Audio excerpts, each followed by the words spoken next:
Faktor yang mempengaruhi nilai jual properti.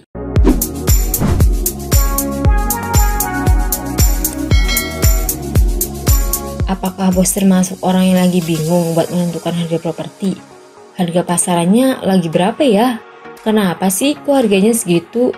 Kok bisa? Harga adalah hal yang sangat krusial dalam kegiatan jual beli, entah dalam jual beli makanan, jual beli baju, ataupun jual beli properti.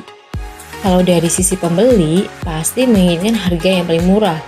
Tapi beda lagi kalau dari sisi penjual. Penjual pasti menginginkan harga yang laku dengan nilai jual yang tinggi. Tapi balik lagi, ingat ungkapan ada rupa, ada harga nggak? Nah, hal itu juga berlaku dalam jual beli rumah ataupun tanah.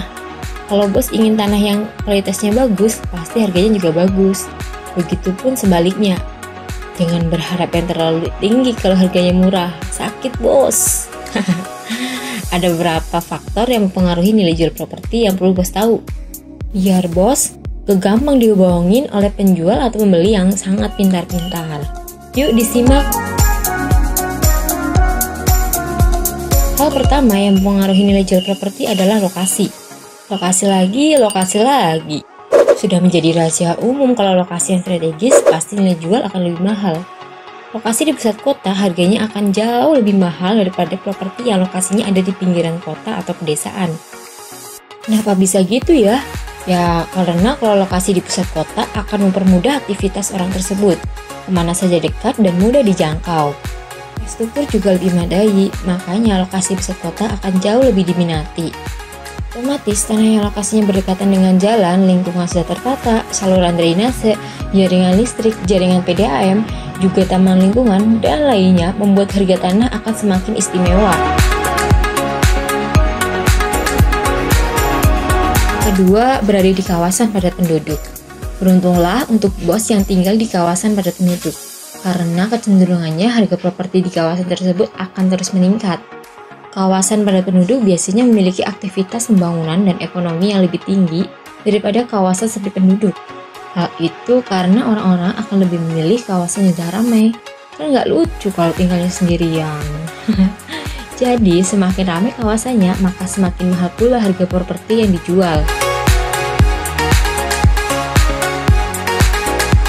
Yang ketiga, usia dan model bangunan. Faktor yang mempengaruhi nilai properti salah satunya adalah usia dan model bangunan. Bangunan yang dibangun dengan model baru lebih banyak disukai oleh customer dibandingkan bangunan model lama. Hal tersebut juga berlaku pada usia bangunan. Semakin tua usianya, maka semakin sedikit juga peminat properti, sehingga mempengaruhi nilainya. Maka kedua hal tadi tidak bisa dianggap remeh begitu saja. Kalau bisa, untuk model dan desainnya selalu diperbarui mengikuti perkembangan zaman. Selain akan meningkatkan nilai jual, hal tersebut juga akan lebih menarik minat pembeli. Yang keempat, bentuknya. Ada beberapa pembeli yang tidak menyukai properti atau rumah yang tidak simetris, apalagi yang berbentuk lebar depan daripada belakang. Tidak heran, bentuk tanah seperti itu menjadi salah satu faktor yang cukup mempengaruhi nilai properti. Yang kelima, kelengkapan dokumen. Masalah legalitas selalu jadi hal yang terpenting ketika bos membeli properti.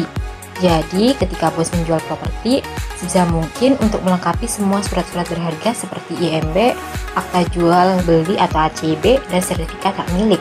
Karena jika bos tidak melengkapinya, bisa membuat harga propertinya jadi turun.